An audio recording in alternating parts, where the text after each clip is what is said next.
Dufour, programmateur du festival Roche. Bonjour. Bonjour. On aborde aujourd'hui le troisième jour du festival. Donc bien sûr, on va commencer à annoncer une forme de bilan, même si pour cette c'est encore des concerts.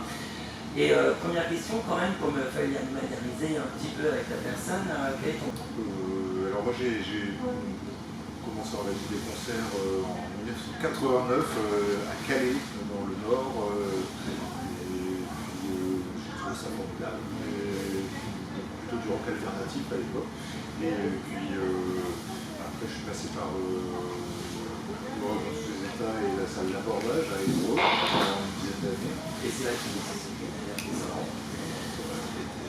remplacé par autre chose. Et puis depuis... Jean-Christophe pour Sébastien. Ouais, j'entends Sébastien. Donc en information, on a deux policiers à chien, là, des agents de la canine, qui sont sur le site sans leur chien en train de se promener pour repérer. Se promener pour pas faire? Du repérage, je pense, mais ouais.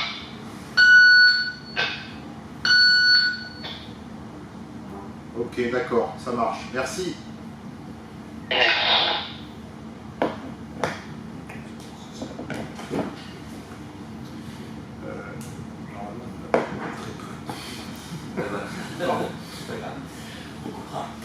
Donc on passait de Calais, ensuite on part sur Évreux. Oui, et puis donc à partir de 2006, je suis arrivé à Rouen pour préparer l'ouverture du 106 qui a été définitivement opérationnel en 2010. Et 4 ans de processus de préparation et de construction. D'accord. Donc c'était déjà le 106 à la base, à l'objectif d'accompagnement d'artistes, enfin tout ce qui est relié en fait à l'objectif d'une SMAC. Au départ c'était plutôt un espace de défrichage. Bah oui, enfin en tout cas c'est un lieu qui fait de la diffusion donc des concerts, ça c'est classique, qui a des studios de répétition, 5 studios de répétition, un studio d'enregistrement, une radio, une web radio, un label numérique, et puis une activité aussi sur YouTube avec une chaîne qui s'appelle 206 TV. D'accord, ok. Tout un pôle médiatique qui aurait l'actualité du 106 qui au demeurant et d'une salle, à mon impression, en tout cas, assez isolée. Souvent, j'ai pas l'impression qu'il y ait beaucoup de concurrence en fait en termes de programmation, de spectacle vivant. En fait, je dirais que ça dépend à quoi on compare, à quelle taille d'agglomération on compare, mais il y a d'autres lieux, il y a un café-concert notamment qui s'appelle le 3 pièces qui est assez tonique, il y a d'autres studios de répétition dans l'agglomération, et puis quelques autres salles plus dans la périphérie de Rouen. Ça tient un peu à l'historique, parce qu'il y avait une banlieue de gauche et Rouen était de droite à l'origine, et ça a basculé. Donc ça veut dire que toute la scène musicale, un peu indépendante, etc., est en périphérie. À une époque, oui, c'était un peu ça, ouais, c'était rive gauche contre rive droite, par exemple. Depuis on a fait des jeux du coup, tout se passe bien. Il y a des passerelles d'ailleurs entre ces scènes-là et 106. Nous, on est plutôt collectif, parce que moi je considère qu'on a une chance fantastique d'avoir ce lieu-là, d'avoir une équipe, d'avoir des subventions, mais pour autant ça ne doit pas nous transformer en une espèce dominante. On est plutôt dans un esprit de solidarité vis-à-vis des autres acteurs. Donc quelle est la spécificité des programmateurs dans une SMAC? Alors moi je fais la direction et la programmation, donc C'est pas l'oligarchie ça. Non, mais après pour la programmation, c'est un travail qui se fait quand même à plusieurs. Il y a par exemple des gens qui s'occupent des studios de répétition, s'occupent de présenter la scène locale à raison d'un concert par mois. Il y a des concerts gratuits où on expose la scène locale. Il y a donc il s'occupe aussi des premières parties. Et puis j'ai un assistant avec qui vous avez peut-être croisé qui complète aussi sur des registres où je suis moins compétent. Et puis c'est souvent l'objet d'une discussion, quoi. De toute façon, c'est vrai que c'est pas un travail de monarque éclairé. Je vais continuer à essayer d'être éclairé un peu sur la question. Si je compare par exemple à un travail de programmateur dans une salle de spectacle qui n'a pas effectivement ce label SMAC, et le fait qu'il l'ait, est-ce que ça différencie le travail du programmateur à vos yeux? Alors ça dépend de... Parce que bon, alors, il y a ce qui est en dessous c'est vrai que des salles moins reconnues par la puissance publique, qui ont moins de subventions. Donc ça leur donne moins de liberté forcément. Et puis il y a les salles privées, qui sont plus une caractéristique parisienne ou de quelques grandes métropoles, mais oui, à Lille il y en a, à Lyon peut-être un peu aussi, et à Nantes, parce que c'est une ville assez porteuse au niveau de la musique.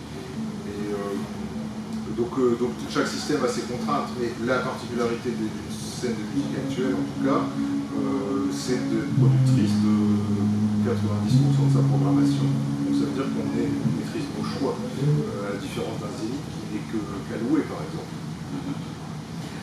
Et cela dit, quand même, il y a un poids assez important en fait, des financeurs sur une SMAC. Donc il y a peut-être une sorte de qualité à avoir, il y a quand même des aspects contractuels qui peuvent peut-être à un moment donné limiter un peu cette liberté. C'est peut-être pas la même, effectivement, et ça n'a pas les mêmes aspects qu'une scène privée. Mais malgré tout, le poids des financeurs et ces formes contractualisées, par exemple, ça crée aussi des contraintes, elles sont pas trop prégnantes. Non, parce que, enfin, sur le contenu, non, parce qu'il y a une déontologie qui s'exerce de la part de ces collectivités qui est de ne pas faire d'ingérence dans le projet artistique, par exemple. Donc on a fait des choses extrêmes, comme Sunno, comme des comme Swans, comme des groupes de black metal, par exemple, ou de rap. Donc on n'a jamais été critiqué, on n'a jamais eu de tentative. Alors peut-être qu'avec un changement politique ça pourrait venir à l'esprit de certains, mais dans l'état actuel c'est pas le cas. D'accord. Passons au Festival Rush, qui est un festival que je découvre cette année, parce qu'effectivement le fait d'avoir laissé parler de la programmation actuelle fait que nous sommes venus avec Florence, cela dit avant de venir sur cette programmation spécifique à cette année. Depuis quand existe ce festival? Est-ce que dès le départ il y avait cette envie de pouvoir confier la programmation à une artiste? Alors on s'est cherché un peu pendant un temps. Quand on a ouvert le 106, on s'était dit que c'était intéressant d'avoir un événement en plus de l'existence de la salle. Mais on s'était posé des questions parce que comme effectivement moi j'étais occupé du revenu de tous ces états pendant pas mal d'années, j'ai vu l'évolution des festivals en France. Et un festival, quand on faisait un festival de rock dans les années 90 et quand on passe en 2010, 2020, c'est pas la même chose. Donc c'est-à-dire qu'il y a 30 ans, faire un festival de rock c'était encore un scandale, c'était une aventure collective, un peu radicale. Maintenant, c'est devenu quand même un format, un standard. Et c'est une évolution qu'on peut constater, sans forcément dire négative. La question c'est est-ce que dans notre situation particulière, qui est une situation plus confortable que ceux qui essaient de lancer un festival avec 5% de subvention ou avec 10% de subvention, qui sont obligés de tomber dans une sorte d'économie de marché et donc dans une sorte de séduction un peu basique des audiences, nous on a la liberté d'échapper à ça. Donc notre devoir c'est d'inventer quelque chose d'un peu singulier. Et c'est ce qui nous a amené à dire on va pas faire la même programmation partout, elle existe. Donc on va confier cette programmation à la subjectivité d'une personne dont on estime le profil, la carrière, et on va écrire cette programmation en dialogue avec cette personne, en lui proposant des choses, mais en écoutant vraiment ce qu'elle nous dit. Et quand on lui propose quelque chose et qu'elle nous dit ça m'intéresse pas, notre principe c'est de dire ok, on jette, il n'y a pas de problème. C'est des contraintes de la part d'artistes, donc aussi on sait que certains sont un peu capricieux. Et ils se disent, chouette, je gère la programmation, et parfois que le consensus n'est pas forcément directement des valeurs un peu la compréhension mutuelle, le calage. Ouais, le dialogue, mais on essaye de choisir des gens humainement intéressants. La stratégie déjà à la base. Ah oui, c'est vrai que. Ah oui, si on dit que c'est quelqu'un vraiment un cabotin, peut-être qu'on ne dira pas. Mais on choisit des gens qui ont quand même un parcours, qui ont une carrière, qui ont fait des relations avec d'autres artistes, qui ont coopéré. Donc à partir du moment où les gens se sont inscrits comme ça dans une sorte de durée, souvent ils ont de la matière. Et à partir de là, il y a quelque chose à se construire. Et puis c'est ça le principe, c'est que c'est un peu comme le Rose Party ou le festival Sonic City à Contrée, c'est qu'il y a un curateur. Voilà. Et qu'on l'emmène dans le domaine de la musique, bien entendu, mais aussi dans d'autres registres. C'est-à-dire que nous, on lui dit, s'il y a d'autres domaines qui t'intéressent, nous, ça nous intéresse aussi de les explorer avec toi. Donc l'art contemporain, ça c'est une référence, mais il y a eu aussi du cinéma, on a projeté des films sur le festival. On a... À l'occasion de quel artiste de quelle programmation? Avec Bertrand Belin, sur la thématique de la fiction. Et Bertrand Belin, il avait aussi invité Charlotte Pédiquin, par exemple, qui est un poète qui déclame la poésie contemporaine, qui est vraiment une puissance d'évocation qui est incroyable. Et c'était super. Et l'année dernière, avec Rodolphe Burger, il y avait Agnès Guéraud qui est venue faire une conférence sur la trance. C'est super. Moi, je suis allé à une conférence de philo au milieu d'un festival de musique. Oui, c'est son amélioration, Agnès Guéraud, en l'occurrence, effectivement, la philosophie. Les apparitions sur France Culture également. Une série de conférences sur la musique pop. Oui. Normal. Donc du coup, moi j'aime bien ce côté un peu bordélique d'un festival, un peu comme à l'époque où ils s'inventent et où on se dit tout est possible. Quoi. Et donc cette année, Chloé, là on passe sur un versant un peu plus électro. Ouais, électro et féminin, parce que... Oui, c'est une question qui est souvent revenue d'ailleurs au niveau des interviews. Ouais, mais je pense que c'est une question déterminante par rapport à ce que doit être, au rôle émancipateur de la musique. Quoi. Je trouve que la musique, elle met en visibilité des nouvelles populations, des gens dissidents, et que c'est un moteur démocratique. Donc du coup, donner plus de place aux femmes, c'est un progrès. Dans la programmation de cette année, grâce à Chloé, il y a 40% de femmes qui sont présentées.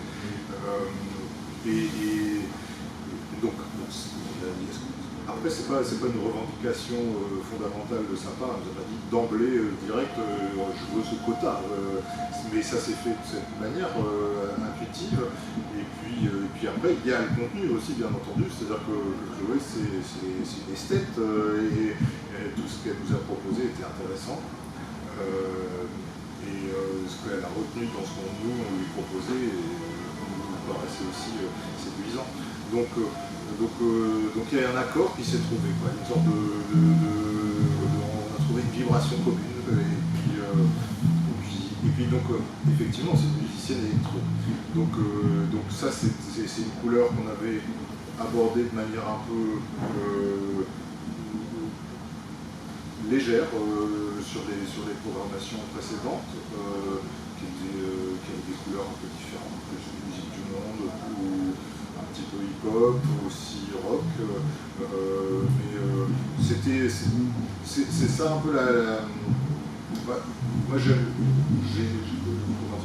de l'affection aussi pour les gens qui font un festival ciblé sur un genre, comme Lévitation à Angers. Je trouve que c'est chouette, des gens qui disent nous on va faire du rock psyché, basta. Mais Mais en tout cas, moi, c'est pas le choix que j'ai fait, qu'on a fait en équipe. Notre choix, c'est de dire une personnalité différente qui nous emmène à chaque fois quelque part dans une direction particulière, quoi. Donc ça fait voyager aussi les spectateurs de Rouen et des alentours qui viennent. Alors j'ai noté qu'il y avait des jeunes artistes de Rouen qui profitaient effectivement de cette plateforme, une visibilité. Est-ce qu'il y a des fois des échanges justement entre les artistes peu reconnus qui viennent grâce à la programmatrice pour le coup, ou alors on est encore dans cette frontière entre les artistes légitimés, avérés, visibles, et toute cette jeune génération que vous pouvez effectivement porter grâce à la SNAC? Je pense que là c'est une question d'empathie, de volonté, mais déjà les artistes de la scène locale et régionale, on en propose une dizaine au curateur et il fait son choix à l'intérieur. Donc ça veut dire que c'est un choix attentif, c'est-à-dire que Chloé elle a pris le temps d'écouter tout, quoi. Et pas qu'un morceau. Donc du coup c'est un choix délibéré de sa part, donc c'est une caution qui s'opère. Après il y a des artistes qui vont plus loin dans la connexion. Tu as un exemple à donner par exemple?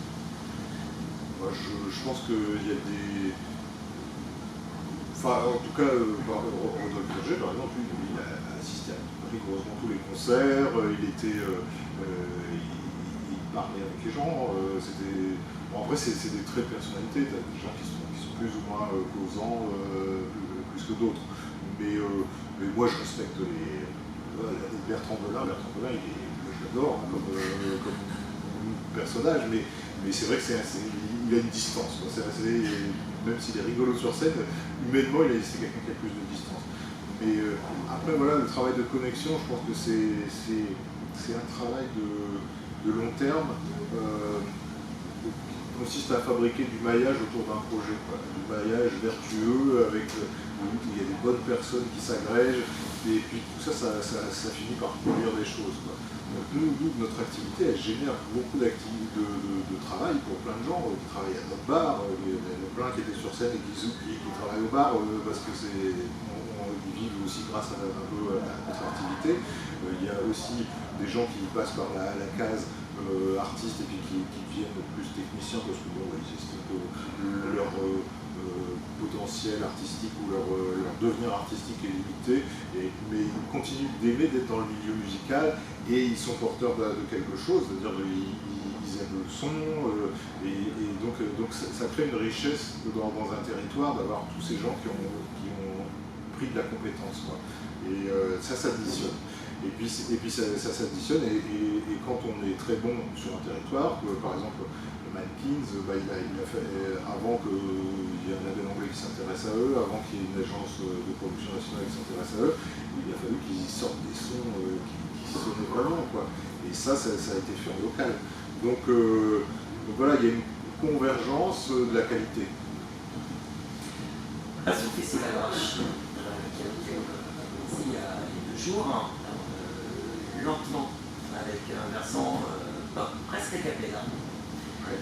On est nivelé ensuite vers du rock et ensuite terminé avec de l'électro.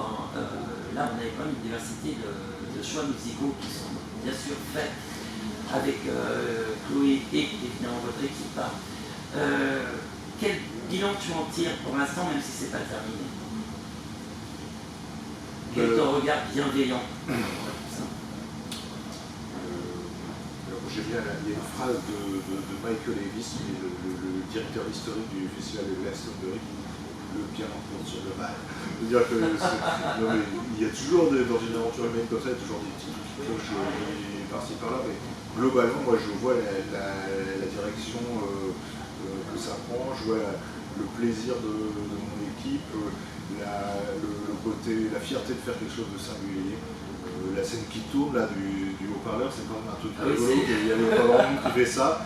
Donc cette sensation d'inventer un truc, et de expérimenter ensemble.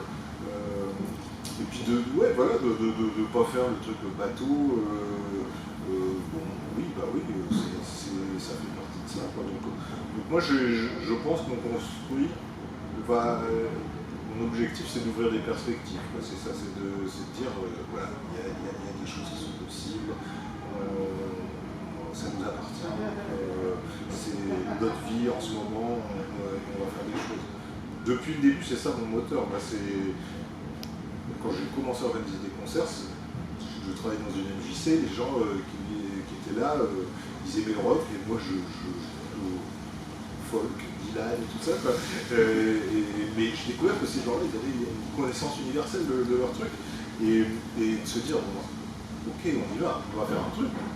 Et donc moi je continue d'être comme ça, de dire, ok, on y va. Une affection particulière pour une artiste ou un groupe qui est passé cette année-là? Moi j'aime beaucoup. Je suis à un moment de fatigue, donc ma mémoire en prend un coup. Donc je regardais le programme pour me remettre un peu tout à l'esprit. Mais rien que Poultry qui a démarré, c'était super. J'ai trouvé d'autres équipes, c'était fragile. Ça pouvait faire cheap, mais finalement ils ont déployé toute l'humanité possible pour avoir ce succès. Ils ont quand même le feu relativement. 10 villes de yacht, personne ne connaît, il faut le dire, un groupe de Berlin. Le duo, c'était assez planant, c'était très lourd, c'était très lent. Plus lent, il y a eu Apparat. C'est vrai qu'il était encore plus une sorte de symphonie. Snap Tunkles, je trouve ça assez grand mais chouette. Zombie, forcément, on connaît, mais leur musique spatiale est quand même incroyable. Après moi j'ai trouvé que le live de Chloé était extraordinaire, que en plus la présence de la vidéo faisait que c'était quand même un spectacle hyper complet. Donc ouais, c'est un peu par touche. Moi je dirais pas tout sur un seul, et puis il y en a encore à découvrir ce soir. Mental du Mars, ça va être assez extraordinaire aussi. Donc voilà, on est dans une aventure. Et la place du média, il y a eu aussi une progression de la part de ce volet média au sein de la SMAC. Il y avait aussi des envies particulières. Et c'est pas, même si ça devient de plus en plus courant, il faut l'admettre, qu'il y ait des médias qui soient intégrés dans le relais même du festival des programmateurs. Est-ce qu'ici, tu trouves qu'il y a une motivation ou un engagement très nourricier, avec une progression, une réflexion? Est-ce qu'il y a une progression là, au niveau de ces médias, une place particulière pour prendre des idées, une innovation? En tout cas, on a trouvé que c'était une manière d'être au niveau d'un monde global, déjà. Et que c'était plus intéressant de faire ça que d'acheter des espaces publicitaires en Europe. Continuer de soutenir un peu le magazine, mais je trouvais que c'était une meilleure stratégie. Après, fabriquer du contenu, je pense que c'est quelque chose qui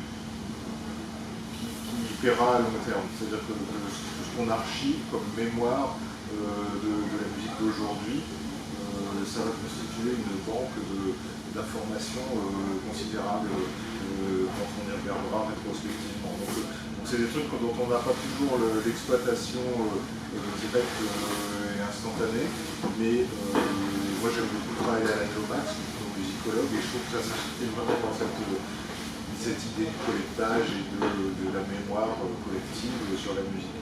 Donc il y a un travail de long terme là-dessus. Il y a un travail aussi de production, parce qu'on a ce label numérique qui nous permet de produire des singles, des face A, face B, donc 2 titres. On ne fait pas d'album parce qu'on entrerait dans un champ concurrentiel vis-à-vis des studios privés, mais on sort des 2 titres bien produits pour des groupes de la scène régionale dont on considère qu'ils sont dignes d'être enregistrés. Il faut qu'ils soient au niveau. Mais il y a quelqu'un dans le studio qui est vraiment très compétent sur ça. Et puis l'activité radio, alors donc on coopère avec une radio locale qui s'appelle HDR, qui est une radio dont le générique c'est le mix des cultures. Et puis on a notre propre radio numérique, le 106, Radio le 106. Et voilà, alors après c'est vrai que c'est un projet qui est encore un peu récent en termes de présence sur le web en tant que radio. Donc ça, il faut que ça travaille encore pour que ça s'installe. Mais les gens ont pris quand même les émissions de radio qui sont faites au 106 à chaque moment de vie, à chaque concert ou dans des événements comme Rush, elles ont une exploitation multiple, c'est-à-dire qu'elles sont écoutables en ligne, elles sont visionnables sur la chaîne YouTube parce qu'elles sont découpées par artiste. Donc voilà, on a une approche un peu qui va au-delà du direct. Maintenant c'est aussi une média sur demande qui est appréciée. Bien, en fait, une bonne continuation à ce festival et à tout ce travail effectivement d'équipe, on l'a bien compris, de bénévoles, de techniciens et des personnes qui se forment finalement aussi au sein du festival en croisant des pratiques et qui peut-être feront d'ailleurs des bébés sur la scène culturelle rouennaise pour continuer à alimenter. Parce qu'on sait que à la base c'était les Dogs par exemple, je me souviens, le label Snack Records et les Olivenstein, mais la radio des Latins se fait comprendre. Et on a compris d'ailleurs qu'il y avait la relève derrière. Merci Jean-Christophe. Merci beaucoup et bon courage.